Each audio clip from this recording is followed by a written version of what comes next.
Feminam Interfectorem, London's Black Widow. Welcome to one of the most disturbing stories to ever haunt the United Kingdom. Today we delve into the mind of a cold, calculating killer known only as Feminam Interfectorem, the female killer. A deadly seductress whose charm belies a soul as dark as night. Her victims? Passionate lovers and female rivals who dared to cross her path. Prepare to unravel the bloody secrets of this woman who left a trail of death across London. The name Feminam Interfectorem first surfaced in the 1920s during a wave of unexplained crimes that shocked London's high society. She was said to be a stunningly beautiful woman, capable of enchanting any man with a single glance. But those who fell into her web would soon discover that the price of her love was their own lives. Her methods were meticulously planned. She won her victims over, gained their trust, and when they least expected it, eliminated them without a trace. Exotic poisons, convenient accidents, it all seemed part of a macabre game that only she understood. The first documented case dates back to 1923, when Sir Edward Harrington, a wealthy industrialist, was found dead in his mansion. The authorities concluded that he had suffered a heart attack, but rumors began to circulate about his mysterious companion, a woman rarely seen at public events. Her name? Unknown. Her appearance? Unforgettable. Historian James says, she was not just a murderess, she was an artist. Each death was carefully orchestrated to appear natural, but there was always something strange, as if the very house where the crime occurred held dark secrets. But the real horror begins when we realize that her crimes were not limited to men.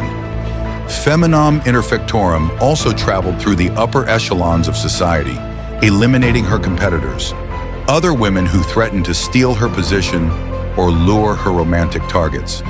And here is where her cruelty truly reveals itself. It is said that she used different methods for each victim. For some, poison, for others, elaborate traps. But what they all had in common was the final touch, a string of black pearls left near the body, like a subtle signature of her handiwork. The first murder we have recorded was the wine poisoning that caused the death of Sir Edward Harrington. Sir Edward Harrington was a wealthy and arrogant industrialist known for his extravagant parties and romantic conquests. Feminam met him at a charity auction, where she pretended to be a philanthropist interested in helping humanitarian causes. She quickly gained his trust by sharing false stories of personal tragedy and dreams of true love.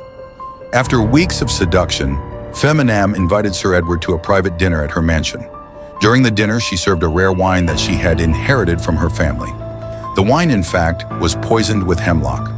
When Sir Edward began to feel dizzy, Feminam feigned concern, calling a doctor too late.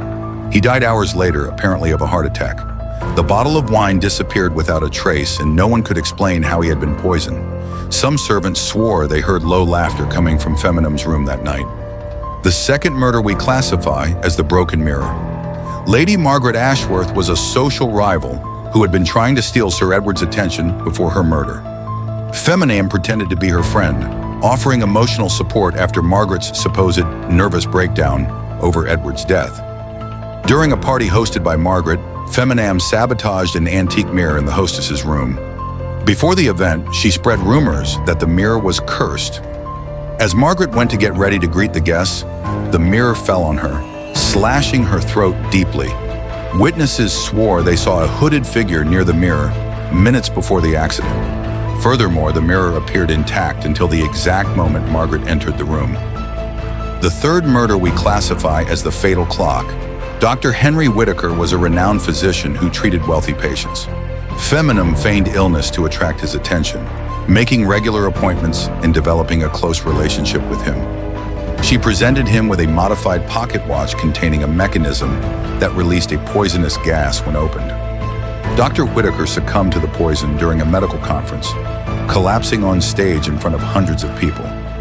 The watch disappeared shortly after his death, but some of Whitaker's colleagues claimed to have seen strange inscriptions on the object before it vanished.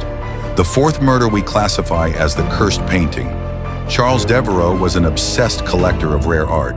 Feminam posed as an expert in antiques and offered him a painting supposedly by an unknown artist. She said the painting was unique, but carried an unsettling energy. The painting contained toxic pigments that slowly release fumes. After weeks of admiring the work, Charles developed symptoms of poisoning and died mysteriously in his library.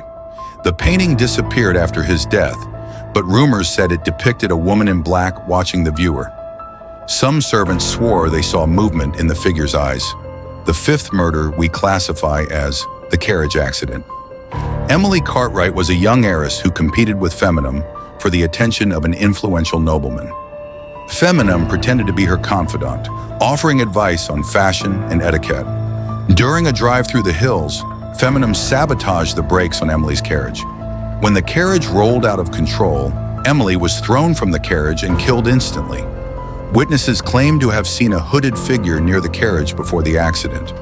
In addition, Emily's body was found with a string of black pearls around her neck. The sixth murder we classify as the Feast of Roses. Lord William Pembroke was a charming aristocrat who met Feminam at a masquerade ball. They quickly began a secret romance. Feminam hosted a themed party at his estate, decorated with red roses. The flowers were treated with poison, and Lord Pembroke inhaled the fumes while dancing in the garden. He collapsed and died hours later.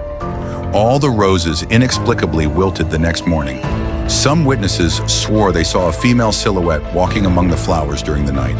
The seventh murder we classify as the Enchanted Book. Sophia Langley was a talented writer who threatened to overshadow Feminam's reputation in literary circles. Feminam publicly praised her and presented her with an old book. The book contained pages impregnated with toxic substances. When Sophia touched the pages, she absorbed the poison through her skin and died days later. The book disappeared after her death, but some people swear they saw strange inscriptions on it before it vanished. The eighth murder we classify as the deadly perfume. James Caldwell was a successful businessman who met Feminam on a luxury cruise. They began a passionate relationship. Feminam presented him with an exclusive perfume whose fragrance contained a lethal compound. After weeks of using the product, James suffered multiple organ failure. The perfume bottle evaporated completely before it could be analyzed. The ninth murder we classify as the treacherous staircase. Rebecca Holloway was a socialite who competed with Feminam for prestige. Feminam pretended to be her friend and spent weeks studying her routine. During a visit to Rebecca's house, Feminam discreetly adjusted the banister of the stairs. When Rebecca went up to get something, the banister gave way, causing her to fall to her death. The banister seemed perfectly safe until the moment of the accident. The 10th murder we classify as the cursed invitation. Thomas Everly was a banker who met Feminam at an art gallery. They began an intense romance. Feminam sent him an invitation to a romantic dinner at her mansion. There she served him a dish prepared with poisonous mushrooms. He died slowly while she watched him passively. Thomas's body was found with a creepy smile on his face, as if he were hypnotized. Now, nearly a century later, Feminam Interfectorem's crimes have resurfaced. In 2025, 3 wealthy and influential men were found dead under mysterious circumstances. All had connections to an unknown woman who moved in the same exclusive social circles. Authorities are baffled, but some believe she never stopped killing. She just perfected her technique. And then came the biggest revelation. Investigators discovered a diary hidden in one of the victims' properties. In it were horrifying details about the crimes and a chilling phrase repeated over and over: "Beauty is my weapon and death is my destiny." But even more disturbing was the portrait found inside the diary, a photograph of a beautiful young woman with piercing eyes that seemed to follow the viewer. Feminam Interfectorem remains at large, a shadow hanging over the British elite. Is she human or something more sinister? One thing is certain: if you see a woman wearing a black pearl necklace, run, because it may be too late to escape her deadly web. Do you believe that the legend of Feminam Interfectorem really exists? Comment below, subscribe to the channel, like and share your theories about this ruthless killer.